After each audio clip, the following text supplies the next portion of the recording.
ஏன் பெண்கள் முன்னேறவில்லை அல்லது ஏன் பெண்கள் முன்னேறுவதற்கு இன்னமும் சமூகத்தில் தடைகள் இருக்கின்றன? ஏன் பெண்களையும் ஆண்களையும் சமமாக பார்க்கிற ஒரு மனநிலை இந்த சமூகத்திற்கு வரவில்லை? கருவில் இருக்கிற குழந்தை பெண்ணா ஆணா என்று கண்டறியும் சோதனையை நடத்தக்கூடாது என்கிற தடை சட்டம் உலகிலேயே இந்தியாவில் மட்டும்தான் இருக்கிறது. அடிப்படையில் பொருளாதார சிக்கல். பெண் பிறந்தாலே செலவு, ஆண் பிறந்தால் வரவு என்று கருதுகிற மனநிலை. அது எப்படி வந்தது? இன்னொரு இடத்திற்கு திருமணமாகி போனதற்கு பிறகு கொண்ட கொடுநன் குடி வரன் நுற்றிட அவனுடைய குடும்பம் வறுமைக்கு உள்ளாக. யாருடைய குடும்பம்? கொண்ட கொடுநன். இந்த பெண்ணை கொண்டவன். கருவில் இருக்கிற போது பெண்ணை கொலை செய்கிற இந்த பழக்கம் இந்தியாவிலேயே எந்த மாநிலத்தில் இருக்கிறது? நான் எந்த பொறாமைக்காகவும் அரசியலுக்காகவும் சொல்லவில்லை, கூகுள் சொல்வதை சொல்லுகிறேன். எவ்வளவு கொடூரமான சமூகம்ங்கிறதுக்காக சொல்றேன். அந்த பொண்ணு முகத்தை கூட பார்க்க கூடாது. அந்த பக்கமா ஆண்கள்லாம் திரும்பிடுங்கன்னாங்க. எனக்கு கடும் கோபத்தை நான் சொற்களால் அல்ல செயலால் காட்ட வேண்டும் என்பதற்காக எங்க அண்ணன் பேசிட்டாரு. நான் போய் அந்த பாபாவை கூட்டிட்டு வந்தேன். பெண்களுக்கு ஆன சம உரிமைக்கான அல்லது உரிமைக்கான சம உரிமை அல்ல உரிமைக்கான, ஏனென்றால் இங்க ஊடகவியலாளர்கள் கூட என்னிடம் ஒரு கேள்வி கேட்டார்கள். ஆண்களுக்கு பெண்கள் சமமாக வருவதற்கு என்ன செய்ய வேண்டும் என்றார்கள். அது என்ன, ஆண்களுக்கு சமமாகத்தான் வர வேண்டும், ஆண்களை தாண்டியும் வரலாம். ஆண்கள் ஒன்றும் பெண்களுக்கான அளவுகோல் இல்லை, அதை வைத்துக் கொண்டுதான் வர வேண்டும். எனவே அப்படி தொடர்ந்து இந்த உரிமைக்காக ஒரு நூற்றாண்டுக்கு மேலாக போராட்டம் நடக்கிறது. முன்னேற்றம் வந்திருக்கிறது, இல்லை என்று சொல்ல முடியாது. முன்னேற்றம் வரவில்லை என்றால் இத்தனை பெண்கள் இந்த அரங்கிற்கு ஒரு நாளும் வந்திருக்க முடியாது. முன்னேற்றம் வந்திருக்கிறது, ஆனால் இன்னமும் அது போதுமானதாக இல்லை. அதுதான் இந்த புள்ளி, இந்த சந்திப்பினுடைய அடிப்படை நோக்கம். பெண்கள் முன்னேறவே இல்லை என்பதல்ல, இன்னமும் முன்னேற வேண்டும் என்பது. இன்னமும் முன்னேறுவதற்கு எது தடையாக இருக்கிறது என்பதை பற்றி மட்டுமே நான் பேச இருக்கிறேன். எது தடையாக இருக்கிறது? அதாவது நோய் நாடி நோய் முதல் நாடி என்று வள்ளுவர் சொல்வார். ஒருவருக்கு நோய் வந்திருக்கிறது என்றால் அந்த நோய்க்கான மூலம் என்ன என்று கண்டறியாத வரையில் அந்த நோயை குணப்படுத்த முடியாது. ஏன் பெண்கள் முன்னேறவில்லை அல்லது ஏன் பெண்கள் முன்னேறுவதற்கு இன்னமும் சமூகத்தில் தடைகள் இருக்கின்றன? ஏன் பெண்களையும் ஆண்களையும் சமமாக பார்க்கிற ஒரு மனநிலை இந்த சமூகத்திற்கு வரவில்லை? எல்லாவற்றிற்குமான விடை ஒரு இடத்தில் இருக்கிறது. நான் ஒன்றை சொல்லுகிறேன், நீங்கள் உங்களில் சிலர் அறிந்திருக்கலாம், அறியாதவர்கள் எல்லோரும் கைபேசி வைத்திருக்கிறீர்கள். கூகுளை கேட்டால் உடனே சொல்லிவிடும். PNDT ஆக்ட் 1994 என்று ஒன்று இருக்கிறது. இன்னொரு கோணத்தில் இதை அணுக வேண்டும் என்பதற்காக நான் சொல்லுகிறேன். இன்னும் சுருக்கமாய் சொன்னால் PND பிரிவென்ஷன் ஆக்ட் 1994 1994ஆம் ஆண்டு கொண்டு வரப்பட்ட PND என்பது ப்ரீநேட்டால் டயக்னோஸ்டிக் பிரிவென்ஷன் டெஸ்ட். கருவில் இருக்கிற குழந்தை ஆணா பெண்ணா என்று கண்டறிவதற்கு இந்தியாவில் ஒரு தடை சட்டம் இருக்கிறது. அந்த தடை சட்டம் 1994 செப்டம்பர் 20ஆம் தேதி நாடாளுமன்றத்தில் நிறைவேற்றப்பட்டது. இப்போது நம்முடைய கேள்வி ஒன்றுதான், கருவில் இருக்கிற குழந்தை பெண்ணா ஆணா என்று கண்டறியும் சோதனையை நடத்தக்கூடாது என்கிற தடை சட்டம் உலகிலேயே இந்தியாவில் மட்டும்தான் இருக்கிறது. இது ஒரு மிகப்பெரிய அவமானம். நாம் பல இடங்களில் முன்னேறி இருக்கிறோம் என்பது வேறு. ஏன் அந்த சட்டம் இருக்கிறது? ஐரோப்பாவில் ஒரு பெண் கருவுற்றிருந்தால் 57வது நாளில் உள்ளே இருப்பது பெண்ணா ஆணா என்று சொல்லிவிடுவார்கள். இந்தியாவில் அப்படி ஒரு சோதனையை செய்வதற்கே தடை இருக்கிறது. அந்த சட்டத்தினுடைய 3வது பிரிவு உட்பிரிவு என்ன சொல்லுகிறது என்றால், இந்த சோதனைக்காக கருவிகளை யாராவது தயார் செய்தால் அவர்களுக்கு தண்டனை உண்டு என்று சொல்லுகிறது. அதனுடைய 21வது பிரிவு என்ன சொல்லுகிறது என்றால், இந்த சோதனையை செய்வதற்கான கருவியை எங்கிருந்தாவது வேறு நாடுகளில் இருந்து இறக்குமதி செய்தாலும் தண்டனை உண்டு என்று சொல்லு. இவ்வளவு கவனமாக இந்த சோதனை செய்யக்கூடாது என்று ஒரு சட்டம் இயற்றி அதற்கு இத்தனை தண்டனைகள், 3 மாதம் வரை தண்டனை உண்டு, சிறை தண்டனை. 1000 ரூபாய் வரையில் அபராதம் உண்டு. இரண்டும் சேர்த்தும் கொடுக்கலாம் என்றெல்லாம் அந்த சட்டத்திலே இருக்கிறது. இவ்வளவு நிபந்தனைகள் எதற்காக? ஏன் பெண்ணை கண்டுபிடிக்க கூடாது என்று சொல்லுகிறார்கள் என்றால், அது கருவில் இருப்பது பெண் குழந்தை தான் என்று தெரிந்தால் அந்த கருவை கலைத்து விடுவது நம் நாட்டில் தான் இருக்கிறது. அதாவது பெண் பிறந்து வாழ்வதில் எவ்வளவு சிரமம் இருக்கிறது என்று சொன்னார்கள், பிறப்பதிலேயே சிரமம் இருக்கு. பெண்ணாக இந்த மண்ணில் பிறப்பதற்கே ஒரு போராட்டம். நீங்க அதாவது உண்மையிலேயே பெண்களுக்கான போராட்டம் ஏன் எங்கிருந்து வருகிறது என்றால், கருவில் இருக்கிற போதே அழிக்கப்படுகிறவர்கள் பெண்கள் தான், ஒரு நாள் ஆண்கள் இல்லை. கருவிலேயே ஒரு போராட்டத்தை தொடங்க வேண்டிய கட்டாயம் இருக்கிறது. ஏன் பெண் குழந்தைகளை வெறுக்கிறார்கள், பெண் குழந்தை வேண்டாம் என்று நினைக்கிறார்கள்? வேறொன்றும் அல்ல, இந்த சமூகம் எப்படி பார்க்கிறது என்றால், ஆண் குழந்தை பிறந்தால் வரவு, பெண் குழந்தை பிறந்தால் செலவு என்று நினைக்கிறார். ரொம்ப அடிப்படையில் இது பொருளாதாரம் சார்ந்தது. அதுக்காக சொல்ல, எதற்காக சுய தொழில், எதற்காக நீங்கள் பணம் ஈட்ட வேண்டும்? ஏன் பெண்கள் ஆண்களை சார்ந்து பொருளாதாரத்தில் இருக்கக்கூடாது, ஆண்களோடு சேர்ந்து வாழ வேண்டும் தவிர சார்ந்து வாழக்கூடாது என்று சொன்னார். அடிப்படையில் பொருளாதார சிக்கல். பெண் பிறந்தாலே செலவு, ஆண் பிறந்தால் வரவு என்று கருதுகிற மனநிலை. அது எப்படி வந்தது? இரண்டாவது, ஆண் குழந்தை பிறந்தால் இந்த வீட்டுக்குரியவன் பிறந்திருக்கிறான், பெண் குழந்தை பிறந்தால் இன்னொரு வீட்டுக்கு போறவ பிறந்திருக்கிறான். ஆக பிறக்கிற போதே அந்த பெண்ணுக்கு இந்த வீடு சொந்தமில்லை என்றாகிறது. போகிற இடத்திலும் அந்த பெண்ணுக்கு அந்த வீடு சொந்தமில்லை. எனவே பிறந்த இடம் புகுந்த இடம் என்று இரண்டு சொல்லி, இரண்டு இடத்திலும் எந்த சொந்தமும் இல்லை என்று பெண்களை நிறுத்தி இருக்கிற நம்முடைய சமூக அமைப்பை மாற்றாத வரையில் பெண் முன்னேற்றம் என்பது வெறும் கற்பனை தான். எனவே எங்கே சிக்கல் இருக்கிறது என்றால் சமூக அமைப்பில் இருக்கிறது. பெண்ணையே இன்னொரு வீட்டுக்கு அனுப்புகிற பெண்ணாக பார்க்கிறோம். ஒன்றை நான் வெளிப்படையாக சொல்லுகிறேன், பெண் இன்னொருவனுக்கு உரியவள், இன்னொருவனின் பொருள். ஒரு சங்க இலக்கிய பாடலை நான் 3 நாட்களுக்கு முன்னால் சொன்னேன். ஒரு பெண் பணக்கார வீட்டில் பிறந்தாள், சங்க இலக்கியத்திலே நற்றிணையில இருக்கிறது.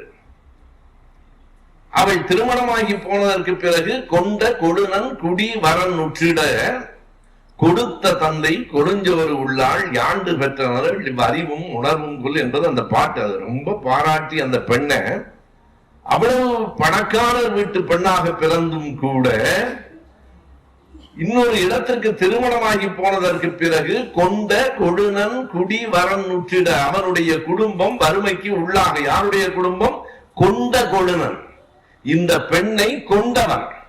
அவனுடைய குடி வறண்டு போனாலும் கொடுத்த தந்தை, தன்னை தானமாக கொடுத்த அந்த தந்தையினுடைய கொடுஞ்சோறு உள்ளாள். அந்த பணக்கார வீட்டு உணவை அவள் எண்ணாமல் பொழுது மறுத்து உண்ணுகிற, வேண்டாம் எனக்கு பசி இல்லைன்னு சொல்லிட்டு பிறகு சாப்பிட்டுக் கொள்ளுகிற இந்த கணவன் வீட்டு வறுமையை ஏற்றுக்கொள்ளுகிற இந்த அறிவும் உணர்வும் யாண்டு பெற்றாள். அவளோட பெண்ணுக்கான அறிவும் உணர்வும் என்னவா இருக்கும் சொல்லுது பாத்தீங்களா? 2000 ஆண்டுகளுக்கு முன்பே அவன் கொண்ட கணவன், இவன் கொடுத்த தந்தை, இவன் கொடுத்தான், அவன் பெற்றுக்கொண்டான். எனவே ஒரு பெண் பொருளாகவே மதிக்கப்பட்டிருக்கிறார். பெண் பெண்ணாக இல்லை, பெண் மனுஷியாக இல்லை. நீங்க முதல்ல வேலைக்கு வரலாம் தாண்டி இதை உடைத்தாக வேண்டும். நாங்கள் யாருடைய பொருளும் இல்லை, நாங்கள் தனி மனிதர்கள், எங்களுக்கு என்று உணர்வு உண்டு, எங்களுக்கு என்று உரிமைகள் உண்டு என்பதை நிலைநிறுத்துகிற போதுதான் சமூக மாற்றம் வரும். அது வந்தால்தான் இந்த PND டெஸ்ட் 1994 ஒழியும். இப்போதும் சொல்கிறேன், உலகத்திலேயே இப்படி ஒரு சோதனை எடுத்து பார்ப்பது என்பதே பெண்களுக்கான அவமானம். சோதனை எடுக்கக்கூடாது என்று தடை செய்வதே அச்சத்தின் வெளிப்பாடு. இந்தியாவில் தான் இந்த சட்டம் இருக்கு. சரி, இந்தியாவில் எந்த மாநிலத்தில் இது கூடுதலாக இருக்கிறது? நீங்கள் பார்த்தால் எல்லா செய்திகளும் இருக்கின்றன. எது? பெண் சிசு கொலை. கருவில் இருக்கிற போது பெண்ணை கொலை செய்கிற இந்த பழக்கம் இந்தியாவிலேயே எந்த மாநிலத்தில் இருக்கிறது? நான் எந்த பொறாமைக்காகவும் அரசியலுக்காகவும் சொல்லவில்லை, கூகுள் சொல்வதை சொல்லுகிறேன். இந்தியாவிலேயே குஜராத்ல தான். குஜராத்ல தான் பெண் சிசு கொலை முதலிடம், மகாராஷ்டிரா 2வது இடம், சத்தீஸ்கர் 3வது இடம். தமிழ்நாட்டிலையும் இருக்கு. உசிலம்பட்டியில் நிகழ்ந்த நிகழ்வுக்கு பிறகுதான் ஒரு சின்ன விழிப்புணர்ச்சி வந்தது. எனவே பெண்ணை குழந்தையாக அல்ல, கருவாக கொண்டு விடுகிற சமூகம். கருவிலேயே கொண்டு விடுகிற சமூகம். அதனால் தான் அதற்கு அடிப்படை காரணம் நான் அதைத்தான் சொன்னேன். பெண் என்றால் செலவில்லை, பெண்ணும் வரவுதான் என்று மெய்தியுங்கள். எதற்காக இந்த இஷானா சொல்லும் போது இந்த தையல் மிஷின்லாம் வேண்டாம், எதுவாக இருந்தாலும் பரவாயில்லை, பொருளாதார தற்சார்பு பெண்களுக்கு வேண்டும். பொருளாதாரத்தில் யாரை நம்பியும் இல்லை. பிறந்து வளர்கிற வரைக்கும் அப்பாவை நம்பி, பிறகு கணவனை நம்பி, வயதான பிறகு மகனை நம்பி இல்லை, எப்போதும் நான் என்னை நம்பித்தான் என்கிற நிலையை நோக்கி பெண்கள் நகர்வதற்கு உதவி செய்வதுதான் இந்த திட்டங்கள் அல்ல. இந்த திட்டங்கள் எல்லாம் வெறும் உதவி செய்கிற திட்டங்கள் அல்ல, ஒரு தன்மானத்தை, சுயமரியாதையை காப்பாற்றுகிற திட்டங்கள், உங்களுக்கான பொருளாதார மாற்று. இரண்டாவது, நான் பல இடங்களில் சொல்லிக் கொண்டிருக்கிறேன், இந்த திருமணமான உடனே இந்த புகுந்த வீடுங்கிற சொல்லையே தமிழ் அகராதியிலிருந்து எடுத்துருங்கன்னு சொல்லிட்டு இருக்கிறவங்க. எல்லோருக்கும் ஒரு வீடு, அது அவர் விரும்புகிற வீடு. திருமணம் ஆன பிறகு அந்த பையனும் பெண்ணும் எங்க வாழ வேண்டும், விரும்பினால் அந்த வீட்டில் இருக்கலாம், இல்லையானால் இந்த வீட்டில் இருக்கலாம், இல்லையானால் அவர்கள் தனியாக இருக்கலாம். அதை அவர்கள் முடிவு செய்ய வேண்டும். அதை சமூகம் ஏற்கனவே முடிவு செய்து வைத்திருக்கிறது. விளக்கேற்ற வந்திருக்கிற பெண், அதெல்லாம் உங்களுக்கு கொடுக்கிற மரியாதை இல்லை, அதெல்லாம் தூண்டி. விளக்கு நீயே ஏத்திக்க, ஒரு பிரச்சனையும் இல்லை. விளக்கேற்றுக்காலாம் ஒரு ஆள் தயார் பண்ணி அனுப்ப முடியாது. இந்த வீட்டுக்கு இவையெல்லாம் உங்களுக்கு கொடுக்கிற ஒரு பெரிய மரியாதை போல உங்களை உள்ளே வளைத்து போடுகிற, அடிமையாக வைத்துக் கொள்ளுகிற ஒரு சமூக அமைப்பு. நான் திரும்ப திரும்ப சொல்லுவதெல்லாம் அதுதான். இந்த சமூக அமைப்பை எது உருவாக்குகிறது? நான் சொல்லுகிற விஷயமெல்லாம் உங்களில் பலருக்கு உடன்பாடாக இருக்காது, உவப்பாக கூட இருக்காது. ஆனால் இவைகளை எல்லாம் நீங்கள் எண்ணி பாருங்கள். உங்களுக்கு பிடித்ததை பேசுவதற்காக நான் வரவில்லை, எது சரியானதோ அதை பேச வேண்டும் என்பதற்காக வந்திருக்கிறேன். இந்த சமூக ஒரு அரசாங்கத்துக்கு ஒரு சட்டம் இருக்கு இல்லையா, சமூகத்துக்கும் சட்டம் இருக்கு.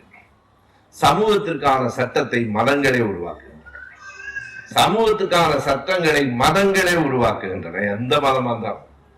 எல்லா நாட்டிலும் பெண் இரண்டாம் குடிமக்களாக இருக்கிறாள், எல்லா ஜாதியிலும் பெண் இரண்டாம் குடிமகளாக இருக்கிறாள், எல்லா மதத்திலும் பெண் இரண்டாவது இடத்தில் இருக்கிறாள்.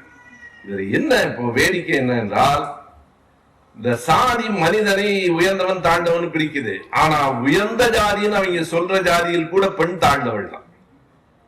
நீங்க அந்த ஜாதியிலேயும் பெண் ரொம்ப உயர்ந்தவள்லாம் இல்லை. இன்னும் சொல்ல போனா கணவன் இருந்தால் அந்த ஜாதியில தான் கொடுமை அதிகமா இருக்கும். எல்லா இடத்திலும் அதுதான் கேட்டாங்க. கணவன் இறந்தால் மனைவிக்கு நிகழ்த்தப்படுகிற கொடுமைகளில் 1000ல் 1 கூட மனைவி இறந்தால் கணவனுக்கு நிகழ்த்தப்படுவதில்லை. உண்மையா இல்லை? நான் சொல்லுவது எல்லாம் சட்டத்துல. ஒவ்வொருத்தருக்கும் ஒவ்வொரு சாதிய பழக்க வழக்கம் இருக்கு. ஒரு வீட்டுக்கு நான் போயிருந்த போது, வேற யாரும் இல்லை, என்னுடைய பெரியப்பாவினுடைய பேத்தி, கணவன் இறந்து போயிட்டார், சின்ன வயசு. வருகிற போது என்ன சொல்லுகிறாங்கன்னா, அந்த பொண்ணு வரும்போது ஆண்கள்லாம் அந்த பக்கம் திரும்பிடுங்க, அந்த பொண்ணை பார்க்க கூடாது. எவ்வளவு கொடூரமான சமூகம்ங்கிறதுக்காக சொல்றேன். அந்த பொண்ணு முகத்தை கூட பார்க்க கூடாது, அந்த பக்கமா ஆண்கள்லாம் திரும்பிடுங்கன்னாங்க. எனக்கு கடும் கோபத்தை நான் சொற்களால் அல்ல செயலால் காட்ட வேண்டும் என்பதற்காக எங்க அண்ணன் பேசிட்டாரு. நான் போய் அந்த பாப்பாவை கூட்டிட்டு வந்தேன். எல்லாரும் திரும்பி பார்த்தாங்க, என்ன நீ உன் வேலையை பாரு, என்ன அந்த கணவன் இறந்து போயிட்டா இந்த நேரம் தான் அந்த பெண்ணிடம் பரிவாக இருக்கணும். முகத்தை கூட திருப்பிக் கொள்ளுகிற, சமூகத்தை பார்த்து முகத்தை திருப்பிக் கொள்ளுகிறவர்கள் நாங்கள். உங்களுக்கு எங்களுக்கு எந்த சம்மதம் கிடையாதுன்னு சொன்னோம். இந்த கொஞ்சம் போராட்டம் தான், சாதாரண விஷயம் இல்லை. நான் போராடுவது கொஞ்சம் எளிது. இப்போ 25 வருடங்களுக்கு முன்னால நானும் ஒவ்வொரு நிகழ்விலும் போராடுகிற போது மிகுந்த துயரங்களுக்கு இடையில தான் போராடினேன். இன்னைக்கு எனக்கு ஒரு அறிமுகம் இருக்கு, அவர் சொன்னா கேட்க மாட்டான்னு விட்டுருவாங்க. அந்த அறிமுகம் உங்களுக்கும் வந்தாக வேண்டும். உங்களுடைய உழைப்பு, உங்களுடைய பொருளாதாரம், உங்களுடைய நிலை உங்களை உயர்த்துகிற போது சமூகம் சொன்னதை நீங்கள் கேட்டுக்கொண்டிருந்த நிலை மாறி நீங்கள் சொல்வதை சமூகம் கேட்கும். அதான் உண்மை. அதை அனுபவத்திலிருந்து சொல்றேன். அதை நோக்கி நீங்கள் வளர்வதற்கான முதல் படி பொருளாதார மேம்பாடுதான். எந்த மாற்றமும் இல்லை. பொருளாதார ரொம்ப உண்மைதாங்க. நீங்க உங்க இடத்துல ஒரு பல லட்சம், கோடி கூட வேணாம், பல லட்சம் பணம் இருக்கிறதுன்னா உங்கள்கிட்ட ரொம்ப தயங்கி தான் சொல்லுவாங்க. பொருளாதார முன்னேற்றம் என்பது அடிப்படையில் முதல் தேவை. அதை போல ஐயா கனியும் சொன்னார்கள் பேசுகிற போது, அதே அளவுக்கு கல்வியில் கவனம் செலுத்துங்கள். அறிவும் பொருளாதாரமும் தான் நம் நிலையை உறுதிப்படுத்தும்.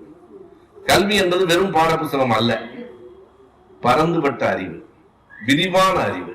படியுங்கள், நிறைய கொட்டி கிடக்கு, படியுங்கள், உழையுங்கள், பொருளாதாரத்தை சேர்த்துக் கொள்ளுங்கள். இந்த சமூகத்தை அடங்கி நீங்கள் இருந்த காலம் மாறி சமூகத்தின் விதிகள் உங்களுக்கு அடங்கி நிற்கும். இன்னமும் காலமாகலாம்.